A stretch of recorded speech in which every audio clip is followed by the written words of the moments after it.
الحمد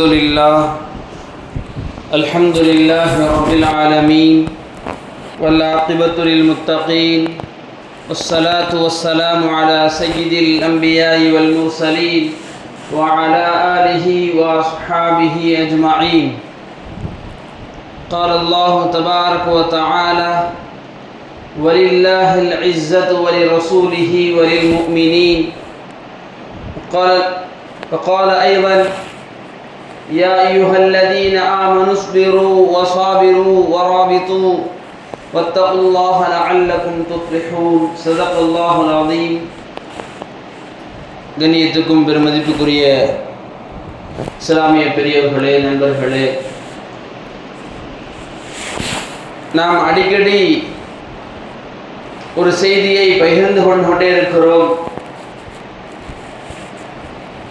அல்லாஹ் சுப்ஹானஹு வ தஆலா அந்த விஷயங்களை நம் வாழ்நாள் முழுவதும் செயல்படுத்தக்கூடிய நல்ல நசீபுகளை கொடுப்பானாக. அதாவது நபிகள் நாயகம் ஸல்லல்லாஹு அலைஹி வஸல்லம் சொல்லி காட்டினார்கள், என்னுடைய உம்மத்தினருக்கு 2 அமல்கள் குறித்துண்டான நன்மைகள் தெரியுமேயானால் அவர்கள் அதற்காக வேண்டி சண்டையிட்டு கொண்டு அந்த அமல்களை செய்ய முற்படுவார்கள். அந்த அமல்களில் நான் தான் பரிபூர்ணமாக இருப்பேன் என்று அடம் பிடிப்பார்கள். இதன் விளைவாக சீட்டு குலுக்கி போட்டு பார்த்து அந்த அமல்களை செய்வதற்குண்டான ஏற்பாடுகள் செய்யப்படும் என்பதாக நபி பெருமானார் ஸல்லல்லாஹு அலைஹி வஸல்லம் சொல்லுகின்ற பொழுது, அது என்ன அமல் யா ரசூலல்லாஹ் என்பதாக சஹாபாக்கள் கேட்கிறார்கள். நபி அவர்கள் சொல்லி காட்டினார்கள், எந்த ஒரு மனிதர் பாங்கு சொல்லக்கூடிய வளமை இருக்கிறதோ, யார் பாங்கு சொல்வதிலே முந்திக் கொள்கிறார்களோ அவருடைய நன்மையை அவர் அறிந்து கொண்டால், இந்த சமூகம் உணர்ந்து கொண்டால், நான் தான் பாங்கு சொல்வேன் என்று சண்டையிடுவார்கள். பள்ளிவாசல்களில் சீட்டு குலுக்கி போடப்படும். இன்றைக்கு வெள்ளிக்கிழமையுடைய அசருடைய பாங்கு அவர் சொல்லுவார், இவர் சொல்லுவார், மகரிபுக்கு அவர் பாங்கு சொல்ல வேண்டும் என்று சீட்டு வந்திருக்குது என்பதாக சீட்டு குலுக்கி போட்டு பார்த்து பாங்கு சொல்லக்கூடிய நிகழ்வுகள் ஏற்படும் என் சமூகத்தில் என்பதாக நபிகள் நாயகம் ஸல்லல்லாஹு அலைஹி வஸல்லம் சொல்லி காட்டினார்கள். 2வது அமல் என்பதாக கேட்கின்ற பொழுது நபி பெருமானார் சொன்னார்கள், எந்த நன்மையான சபைகளிலும் முதல் சஃபில் அமர்ந்திருப்பது, அதனுடைய நன்மைகளை என் உம்மத் புரிந்து கொள்ளுமேயானால் அதற்காக வேண்டி சண்டையிட்டு அதற்காக என்னுடைய உம்மத்துகளில் சீட்டு குலுக்கி போட்டு பார்த்து இவர்தான் முன்சப்பில் அமர வேண்டும், லுஹரிலே இவர்தான் அசரிலே முன்சப்பிலே அமர வேண்டும் என்று சண்டையிட்டு கொள்ளப்படும் என்பதாக அந்த அமலை சொல்லி காட்டினார்கள். ஆகவே அறிவுடையவர்களாகிய நாம், சிந்தனைகளில் சிறந்தவர்களாகிய நாம் எங்கு சென்றாலும் முதல் சஃபிலே அமரக்கூடிய பழக்கங்களை ஏற்படுத்திக் கொள்ள வேண்டும். முதல் சஃபிலே அமரக்கூடிய பழக்கங்களை பார்த்து நபி சொன்னார்கள், நன்மைகளில் நீங்கள் முந்திக் கொள்ளுங்கள். வஸாபிகு இலல் கைராத், நன்மைகளில் நீங்கள் முந்திக் கொள்ளுங்கள். முதல் சஃபிலே அமர்ந்திருக்கக்கூடிய மக்களுக்கு பெரும் சிறப்புகளை அல்லாஹ் சுப்ஹானஹு வ தஆலா கொடுத்திருக்கிறான். எந்த சபைகளாக இருந்தாலும் தீனுடைய நன்மையுடைய சபைகளில் முன்னின்று நிற்பது இருக்கிறதே, அதனுடைய காரியங்களை பற்றி அல்லாஹ் ரசூல் பேசுகின்ற பொழுது சொல்வார்கள், நன்மையில் முந்தியவர்கள் சுவனத்திலும் முந்தியவர்கள், சஃப்புகளில் முந்தியவர்கள் சுவனத்திலும் முந்தியவர்கள்.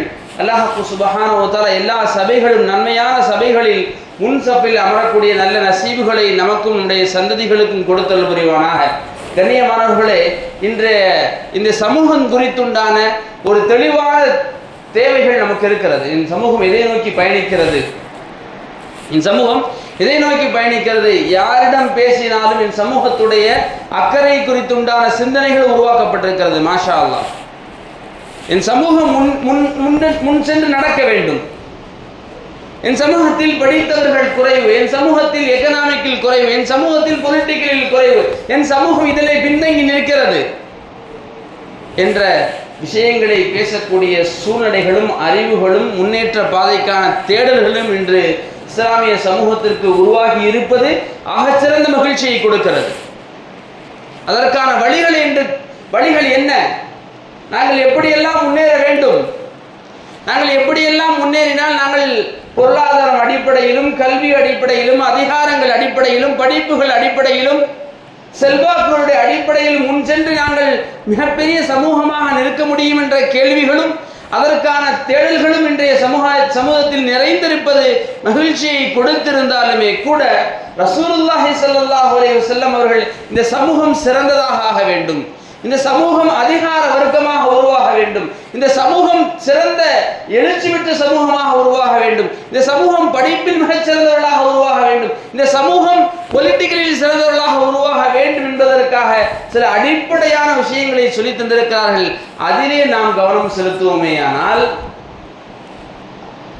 எங்களுடைய சமூகம் நபிகள் நாயகம் ஸல்லல்லாஹு அலைஹி வஸல்லம் எந்த பாதைகள் எல்லாம் கொடுத்தால் இந்த சமூகம் சிறந்தவர்களாக உருவாகுவர் என்று வழிகாட்டல் செய்திருக்கிறார்களோ அதிலே நாம் கவனப்படுவோமே ஆனால் இன்ஷா அல்லாஹ் இந்த சிந்தனைகளோடு நாம் உயர்ந்த இடங்களை, அடுத்த ஜெனரேஷன்களை, அடுத்த தலைமுறைகளை உருவாக்கிவிட முடியும்.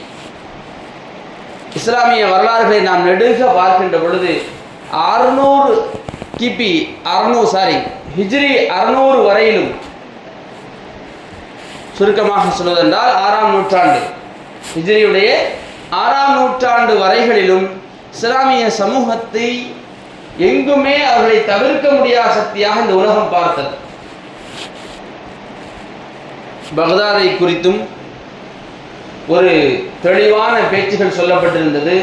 நீங்கள் என்ன கல்வியை கற்றுக்கொள்ள வேண்டும் என்றாலும் நீங்கள் என்ன செய்யுங்க, பக்தாதுக்கு வாங்க, என்ன படிக்கணும் வாங்க. இந்த உலக சமூகத்தின், முழு உலக சமூகத்தின் தவிர்க்க முடியாத சக்திகளாக இருந்தோம். அதற்கு மிக முக்கியமான 3 காரணங்களை வரலாற்று ஆசிரியர்கள் தெளிவுபடுத்துகிறார்கள். இந்த சமூகம் சிறந்ததாக இருந்ததற்கான காரணங்கள் என்ன? கோல்டன் பீரியடாக இருந்த அந்த சமூகத்துடைய மிக முக்கியமான காரணங்கள் 3 என்பதாக வரிசைப்படுத்துகிறார்கள். 1வது காரணம், நன்மை ஏவி தீமையை தடுக்கக்கூடிய சமூகமாக அவர்கள் இருந்தார்கள். 1வது காரணம், நன்மை ஏவி தீமையை தடுக்கக்கூடிய சமூகமாக அவர்கள் இருந்ததுடைய விளைவுகள் தான் அவர்கள் இந்த உலகின் தவிர்க்க முடியாத சக்திகளாக இருந்தார்கள். மிக முக்கியமான காரணம், ஹஸரத் அபூபக்கர் சித்திக் உமர் ரலியல்லாஹுடைய ஆட்சி காலம். அவருடைய ஆட்சி காலத்திலே ஒரு பெண்மணியிடம் சென்று ஒருவர் சொல்லுகிறார், ஒரு ஆண்மகன் சொல்லுகிறார், எனக்கு உங்கள் மீதான ஒரு மாயல் ஏற்பட்டிருக்கிறது, ஒரு சாயல் உண்டாயிருக்கிறது, உங்களை நான் திருமணம் செய்து சொல்ல வேண்டும் என்று ஆசைப்படுகிறேன். அந்த பெண்மணியுடைய நிலை என்னவாக இருந்திருக்கும்? இன்றைய நிலைகளை நாம் ஒப்பிட்டு பேச வேண்டிய தேவை இல்லை, எல்லோருக்கும் தெரிந்த விஷயம்தான். அந்த பெண்மணி நன்மை ஏவி தீமையை தடுக்கக்கூடிய அந்த பணிகளில் சிறந்தவர்களாக எப்படி விளங்கினார்கள்? அவர்கள் சொல்லுகிறார்கள், நீங்கள் சொல்லக்கூடிய ஒரு காரியத்திற்கு நான் ஒப்புக்கொள்ள வேண்டிய நிர்பந்தங்களை நீங்கள் ஏற்படுத்துகிறீர்கள், ஆனால் ஒரு நிபந்தனைகளோடு நான் அதற்கு சம்மதிக்கிறேன். தவறான புரிதல்கள் அல்ல, தவறாக நடந்து கொள்ள வேண்டும் என்பதல்ல, உங்கள் மீது எனக்கு ஒரு மாயில் இருக்கிறது, சாய்வு இருக்கிறது, நான் உங்களை திருமணம் செய்ய ஆசைப்படுகிறேன். இப்படி யாராவது ஒரு ஆண்மகன் ஒரு பெண்ணிடம் சொன்னால் இதை நாம் தவறு என்று சொல்லுவோமா? இன்றைய காலகட்டத்தில் நல்ல வேலை வேற ஏதாவது சொல்லாம இப்படி சொன்னானே என்பதாக அந்த அந்த பரவாயில்லைங்கிற இடத்துல நம்ம இருக்கோம் இல்லையா? அந்த பெண்மணி சொல்லுகிறார்கள், நீங்கள் சொல்லக்கூடிய ஒரு காரியத்துக்கு நான் ஒற்றுக்கொள்ள வேண்டும் என்றால் எங்களுக்கு நீ ஒன்று செய்யணும். என்ன செய்யணும் அப்படின்னா, ஹஸரத் உமர் ரலியல்லாஹுவுக்கு பின் மதீனா நகரிலே நபியுடைய பள்ளிவாசலில் யார் தொழு வைக்கிறார்? ஹஸரத் உமர் தொழு வைக்கிறார், தினம்தோறும் தொழு வைக்கிறார். அவருக்கு பின்னால் நீ நின்று 5 நேர தொழுகைகளும் ஜமாத்தோடு தொழ வேண்டும் என்பதாக சொல்கிறார். அந்த பெண்மணி வழிகாட்டுகிறார். இந்த மனிதர் தான் அடைய வேண்டும் என்ற அந்த குறிக்கோளுக்காக ஹஸரத் உமரின் பின் தொழுகிறார். 10 நாட்கள், 20 நாட்கள், 40 நாட்கள் தொழுகிறார். 5 நேரமும் 41 அந்த பெண்மணி எதிர்பார்க்கிறார். அந்த ஆண்மகன் வரவே இல்லை. அந்த ஆண்மகன் வரவே இல்லை. செய்தி அனுப்புகிறார், என்ன 40 நாள் தொழுது விட்டீர்களா? தொழுது விட்டேன். உங்களுக்கு என் மீதான மாயை குறித்து நீங்கள் என்ன நினைக்கிறீர்கள்? என்னை திருமணம் செய்ய வேண்டும் என்று ஆசைப்பட்டீர்களே, அது குறித்து நீங்கள் என்ன நினைக்கிறீர்கள் என்பதாக சொல்கின்ற பொழுது அந்த ஆண்மகன் சொல்கிறார், எனக்கு உங்கள் மீது உண்டான காதல் இருந்தது இதுவரைக்கும்.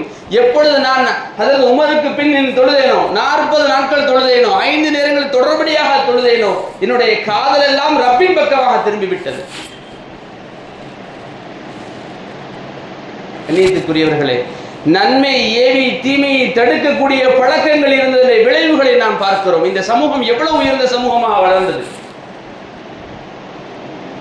எவ்வளவு உயர்ந்த சமூகமாக வளர்ந்தது. ஒரு நேரத்திலே நம்ம எல்லாம் அறிந்த சம்பவம் தான், அந்த உமர் ரலியல்லாஹுடைய ஆட்சி காலத்திலே பால் கலப்படம் செய்துவிடக் கூடாது என்பதற்காக வேண்டி அந்த பெண்மணிகள் பேசிய வாசகங்கள். அல்லாஹ் பார்த்து கொண்டிருக்கிறான், அல்லாஹ் நம்மை பார்த்து கொண்டிருக்கிறான் என்ற வாசகங்கள் எவ்வளவு பெரிய திருப்பு முனைகளை இந்த சமூகத்தில் ஏற்படுத்தியிருந்தது. இணையத்துக்குரிய மேலான பெரியோர்களே, நண்பர்களே, அதே போன்று இரண்டாவது பணியாக நாம் முன்னெடுத்துக் கொள்ள வேண்டிய மிகச்சிறந்த விஷயம் என்னவென்றால், இஸ்லாமிய கல்விகளை அறிந்து கொள்வது. தாலீமுடைய விஷயத்தில், கல்வியை பெற்றுக்கொள்ளக்கூடிய விஷயத்திலே நாம் சிறந்தவர்களாக உருவாகக்கூடிய ஒரு சூழ்நிலை ஏற்பட்டால் நாமும் மிகச்சிறந்தவர்களாக உருவாகிவிடலாம். ஒரு வார்த்தையை சொல்வார்கள், எங்கெல்லாம் இந்த சமூகத்திற்கு, இஸ்லாமிய சமூகத்திற்கு குர்ஆனும் ஹதீஸும் உயர்வாக இருந்தனவோ அங்கெல்லாம் என் சமூகமும் உயர்வாக எல்லோராலும் பார்க்கப்பட்டது. எந்த நாடுகளில் இஸ்லாமியர்களுடைய சிந்தனைகள் குர்ஆனும் ஹதீஸும் தான் உயர்ந்தது என்ற இடத்தில் வைத்து பார்க்கப்பட்டது. அப்படின்னா என்ன அர்த்தம்? குர்ஆன் ஹதீஸுக்காக வேண்டி எதை வேண்டுமானாலும் தியாகம் செய்வோம். குர்ஆன் ஹதீஸுக்காக வேண்டி நான் ஷாப்பிங் போத தியாகம் செய்வேன். தொழுகை எனக்கு இருக்குது, குர்ஆன் ஓதனுடைய தேவை இருக்குது, நான் அப்புறமா ஷாப்பிங் போய்க்கிறேன். மழை பெஞ்சு பரவாயில்ல, நான் பள்ளியாசல் வந்து தொழுதுக்கிறேன். மழை பெஞ்சு பரவாயில்ல, நான் என்ன செஞ்சுக்கிறேன், என்னுடைய வழக்கங்களில் எதிரையும் நான் குறைந்து கொள்ள மாட்டேன். மழை பெஞ்சிச்சு, காய்ச்சல் அடிச்சிச்சு, பரவாயில்ல, என் பிள்ளையை நான் மதரசாக்கு அனுப்புறேன். மழை பெஞ்சிச்சு, காய்ச்சல் அடிச்சு, என்ன செஞ்சாலும் பரவாயில்ல, என்னுடைய தொழுகைகளை விட நான் தயாராகவில்லை. எனக்கு உடல்நிலை சரியில்லாமல் இருக்கிறது, இருந்தாலும் பரவாயில்லை, நான் தொழுகிறேன். எனக்கு உடல்நிலை சரியில்லாமல் இருக்கிறது, இருந்தாலும் பரவாயில்லை, இஸ்லாமிய கடமைகளை செய்வதில் நான் தவறிழைப்பதில்லை. இந்த இடத்தில் என்னுடைய சமூகம் எங்கெல்லாம் உருவானதோ நிச்சயமாக அல்லாஹ் அந்த சமூகத்தை உயர்த்தி வைக்கக்கூடிய காலங்களை நாம் வரலாறுகளை பார்க்கிறோம். கல்விக்காக வேண்டி தேடி தேடி தேடி சென்ற சமூகம். அதாவது ஜாபிர் இப்னு அப்துல்லாஹ் என்று சொல்லப்படக்கூடிய ஒரு சஹாபி ஒரே ஒரு ஹதீஸுக்காக வேண்டி மதீனாவிலிருந்து சிரியா வரைக்கும் பிரயாணம் செய்கிறார். மதீனாவிலிருந்து சிரியா வரைக்கும் ஒரே ஒரு ஹதீஸை பெற்றுக்கொள்வதற்காக, ஒரே ஒரு ஹதீஸுடைய இந்த ஞானங்களை பெறுவதற்காக பயணம் செய்கிறார். இந்த கல்விக்கான தேடல்கள் எப்பொழுதெல்லாம் குறைந்து போகின்றதோ அப்பொழுதெல்லாம் என் சமூகத்துடைய பின்னோக்குதல்களை நாங்கள் வரலாறுகளை பார்க்கிறோம். ஒரு நேரத்திலே ஒரு சஹாபி பெண்மணி தன்னுடைய மகனை போருக்கு அனுப்பிவிட்டு சிறிது காலங்கள் போர் முடிந்து எல்லோரும் வருகிறார்கள், என் மகனை பார்க்க முடியவில்லை. நபி இடத்திலே வருகிறார். யா ரசூலல்லாஹ், என்னுடைய மகனுடைய நிலை என்ன என்பதாக கேட்க வருகிறார். அந்த நேரத்திலே ஒருவர் சொல்கிறார், நீங்கள் யார் என்று எப்படி தெரியும்? அவர் முழுமையாக தன்னை மறைத்துக் கொண்டு வருகிறார். அந்த நேரத்தில் ஒரு மனிதர் சொல்கிறார், நீங்கள் யார் என்று எப்படி தெரியும்? நீங்கள் முகம் திறந்தால் தானே தெரியும் நான் இன்னார் வந்திருக்கிறேன் என்று என்பதாக சொல்கின்ற பொழுது அந்த பெண்மணி சொன்ன வாசகம் என்ன தெரியுமா? என் மகனைத்தான் இழந்திருக்கிறேன், என் வெட்கத்தை இழக்கவில்லை. சஹாபிய பெண்மணிகளுக்கு இருந்த அந்த ஒழுக்கத்துடைய நிலைகள் என்ன இருந்துச்சு? கல்வியின் தேடல்கள் எப்படி இருந்துச்சு? இது போன்ற ஒரு சீர்திருத்த பணிகளை நோக்கி நாம் நகரவில்லை என்றால் நம் சமூகம் நிச்சயமாக என்ன செய்துவிடும்? இப்ப இருக்கக்கூடிய நிலையை விட மிக மோசமான ஒரு நிலைக்கு ஆட்பட்டுவிடும். ஹதரத் அஹ்மது இப்னு ஹம்பல் ரஹ்மத்துல்லாஹி அலைஹி என்று சொல்லப்படக்கூடிய மிகப்பெரிய ஒரு இமாம், அவர்களிடத்திலே கிட்டத்தட்ட ஒரே சமயத்தில் 20,000 நபர்கள் இஸ்லாத்தை ஏற்றுக்கொண்டிருக்கிறார்கள். 20,000 நபர்கள். அவருடைய வஃபாத்தில் மட்டும் கலந்து கொண்ட மக்கள் எண்ணிக்கை 6 லட்சங்களை விட அதிகம். இதுவரைக்கும் இஸ்லாமிய வரலாறுகளில் இது போன்ற ஒரு ஜனாசாவை பார்த்ததே கிடையாது. இப்பொழுது வரைக்கும் 6 லட்சம் மனிதர்கள் ஒன்று கூடிய ஒரு நிகழ்வு இல்லவே இல்லை. கல்வியுடைய தாகத்திலே, தீனுடைய பணிகளுக்காக எங்களுடைய வாழ்நாள் முழுவதையும் அர்ப்பணிக்கக்கூடிய ஒரு சிந்தனைகளால் அவர்கள் உருவாக்கப்பட்டிருந்தார்கள். காரணம், அங்கிருந்த பெண்களும் இருந்த தீனுடைய பணிகளும் தீனுடைய முக்கியத்துவங்களும் தான். அந்தோ பரிதாபம், இன்றைய நிலைகள் என்னவென்றால் பெண்கள் குறித்து எங்களுடைய பெண்களுக்கு மதரசாக்களிலும் சொல்கிறேன், எங்களுடைய பிள்ளைகளுக்கு, குழந்தைகளுக்கு தர்பியத் கிடைத்தால் போதும், தாலீம் பின்னால் பார்த்துக் கொள்ளலாம். ரெண்டுக்கும் வித்தியாசம் இருக்குது. எங்க பிள்ளைங்க ஒழுக்கமா இருந்தா போதும், எங்க பிள்ளைகளுக்கு மிஷ்காத் படிக்கணுங்கிற அவசியம் இல்லை. எங்கள் குழந்தைகள் தஃசீரை திருப்பி பார்க்க வேண்டும் என்ற அவசியம் இல்லை. எங்கள் குழந்தைகள் ஒழுக்கமாக இருந்தால் போதும். எங்களுடைய குழந்தைகள் தஜ்வீதோடு குர்ஆனை ஓத வேண்டும் என்ற நிர்பந்தங்கள் இல்லை. அல்லாஹ் மன்னிக்க வேண்டும். எப்பொழுதெல்லாம் இந்த சமூகம் தாலீமில் இருந்து கற்றுக்கொள்வதில் இருந்து விலகி நின்றதோ அப்பொழுதெல்லாம் நாம் நினைத்த விஷயங்களை அடைய முடியவே இல்லை. தர்பியத் மட்டுமே போதும் என்ற வாசகங்கள் பேசப்பட்ட இடங்களில் நாம் பார்க்கிறோம் என்று எத்தனையோ தர்பியத் அல்லாத விஷயங்கள். கல்விதான் ஒரு மனிதனை, தாலீம் தான் ஒரு மனிதனை சிறந்தவனாக உருவாக்கும். தாலீமோடு சேர்ந்துதான் தர்பியத் இருக்க வேண்டுமே தவிர தர்பியத் மட்டும் எங்களுடைய பிள்ளைகளுக்கு போதுமானது என்ற இடத்திற்கு நாம் வரவே கூடாது. இந்த சமூகம் அதையெல்லாம் இழந்து நிற்கின்றது. இதனுடைய விளைவுதான் இந்த சமூகத்தில், இந்த உலகளாவிய சமூகத்தில் நாம் தேவையா என்ற நிலை உருவாக்கப்பட்டிருக்கிறது. இவர்கள் எல்லாம் தேவைதான் இந்த நாட்டிற்கு? இவர்களால் இந்த உலகத்திற்கு என்ன பிரயோஜனம்? இவர்கள் மூலமாக இந்த உலகத்தில் இவர்கள் இல்லாமல் இந்த உலகம் நடக்க முடியும் தானே? ஒன்று நீங்கள் எல்லாம் இல்லாமல் ஆகிவிடுங்கள் அல்லது உடைய பெயர்களை மாற்றிக்கொள்ளுங்கள். நீங்கள் எல்லாம் இல்லாமல் ஆகிவிடுங்கள், இல்லை என்றால் உடைய பெயர்களை மாற்றிக்கொள்ளுகிற நிர்பந்தமான நிலைகள் ஏன் உருவாகிறது என்றால் எங்களிடத்தில் இருக்கக்கூடிய கல்விக்கான தேடல்களும் சமூக அக்கறைகளும் குறைந்திருக்கிறது. சமூக அக்கறை என்றால் நன்மை ஏவி தீமையை தடுக்கக்கூடிய இந்த நிலைகள் தவறி இருக்கிறது என்பதுதான் மிக முக்கியமான காரணங்கள். நீங்கள் ஸ்பெயினை எடுத்துக்கொள்ளுங்கள். 800 வருட இஸ்லாமிய ஆட்சிகள் நடந்த இடம் ஸ்பெயினில். 800 வருடம் இஸ்லாமிய ஆட்சி நடைபெற்ற இடம். இன்றும் கூட அங்கு இருக்கக்கூடிய பல சர்ச்சுகளில் இஸ்லாமிய அடையாளங்களை பார்க்க முடியும். பல பள்ளிவாசல்கள் சர்ச்சுகளாக மாற்றப்பட்டது, பல பள்ளிவாசல்கள் இடிக்கப்பட்டது, பல பள்ளிவாசல்கள் மியூசியமாக மாற்றப்பட்டது. மிக முக்கியமான காரணங்களை எழுதுகிறார்களே, இந்த சமூகம் நன்மையை ஏவி தீமையை தடுக்கக்கூடிய விஷயங்களில் கண்டுகொள்ளாமல் விட்டுவிட்டது. முதல் விஷயம். இரண்டாவது, இஸ்லாமிய கல்வி குறித்த சிறந்த தேடல்களோடு இந்த சமூகம் பயணிக்கவில்லை. 5 நேரம் தொழுதுட்டா போதும், நோன்பு வச்சுட்டா போதும், ஹஜ்ஜி செஞ்சுட்டா போதும், குர்ஆனை பார்த்து ஓத வேண்டும், குர்ஆனில் அல்லாஹ் என்ன சொல்ல வருகிறான் என்ற தெளிவுகள் எங்களுக்கு தேவையில்லை, குர்ஆனை தஜ்வீதோடு ஓத வேண்டும் என்ற நிர்பந்தங்கள் ஏன் ஏற்பட்டிருக்கிறது, சும்மா ஓதைக்கலாமே என்ற வார்த்தைகள் எல்லாம் பேசப்பட்டிருப்பதுடைய விளைவுதான் இந்த சமூகம் கட்டாயமாக தேவையில்லாத சமூகமாக உருவாக்கிறது, மனநிலை உருவாக்கிறது. இந்தியாவிலும் எடுத்துக்கொண்டாலும் 800 வருட இஸ்லாமிய ஆட்சி, முகலாயருடைய ஆட்சி, இங்கும் இப்படிப்பட்ட ஒரு சூழ்நிலை ஏற்பட்டிருக்கிறது என்றால் எவ்வளவு பெரிய கை சேதம். அடுத்த ஸ்பெயினாக இந்தியா உருவாகி விடுமோ என்ற அச்சங்கள் ஏற்பட்டிருக்கிறது. நிர்பந்தங்களினால் இந்தியா அடுத்த ஸ்பெயினாக உருவாகி விடுமோ என்ற அச்சங்கள் ஏற்பட்டிருக்கிறது என்று சொன்னால் இன்று நாம் செய்ய வேண்டிய பணிகள் குறித்து நாம் சிந்தனைப்பட வேண்டும். வெறுமனையாக நாம் பள்ளிவாசல்களை பாதுகாக்கிறோம், பள்ளிவாசலுக்காக போராடுகிறோம், பள்ளிவாசலுடைய எல்லா விஷயங்களையும் செய்ய வேண்டும் என்று ஆசைப்படுகிறோம் என்று நாம் போர்க்குடி தூக்கலாம்.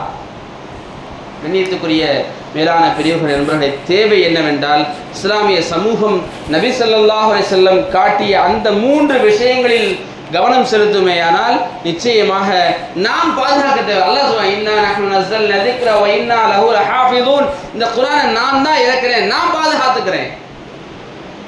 அல்லாமா ரூமி ரஹ்மத்துல்லாஹி அலைஹி மிகச்சிறந்த ஒரு கவிஞர். அவர் சொல்லுவார், உன்னுடைய மார்க்கத்தை எல்லாம் என்ன செய்யறேன்னா நீ இந்த வாயில சொல்லாத, உன் மார்க்கங்களும் உன் மார்க்க செயல்பாடுகளையும் நீ என்கிட்ட வந்து திரும்ப திரும்ப என்ன செய்யாத, சொல்லிக்கிட்டே இருக்காத.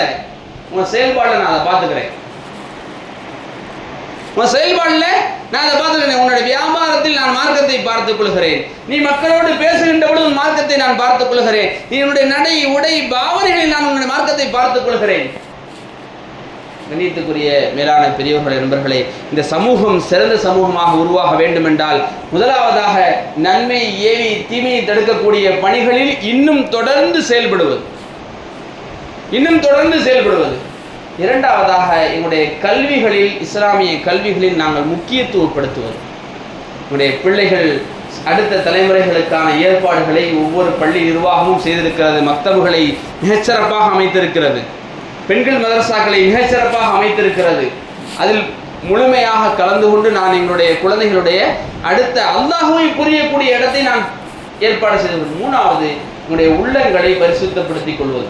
உங்களுடைய உள்ளங்களை பரிசுத்தப்படுத்திக் கொள்வது, யாரை பற்றி உண்டான தவறான எண்ணங்களும் ஏற்படாத வகையில் எங்களுடைய உள்ளங்களை நாங்கள் பரிசுத்தப்படுத்திக் கொள்ள வேண்டும். இஸ்லாமிய சமூகம் உருப்பட்டதுடைய மிக முக்கியமான 3 காரணங்கள் இதைத்தான் நாம் திரும்ப திரும்ப வரலாறு சொல்லி காட்டுகிறது.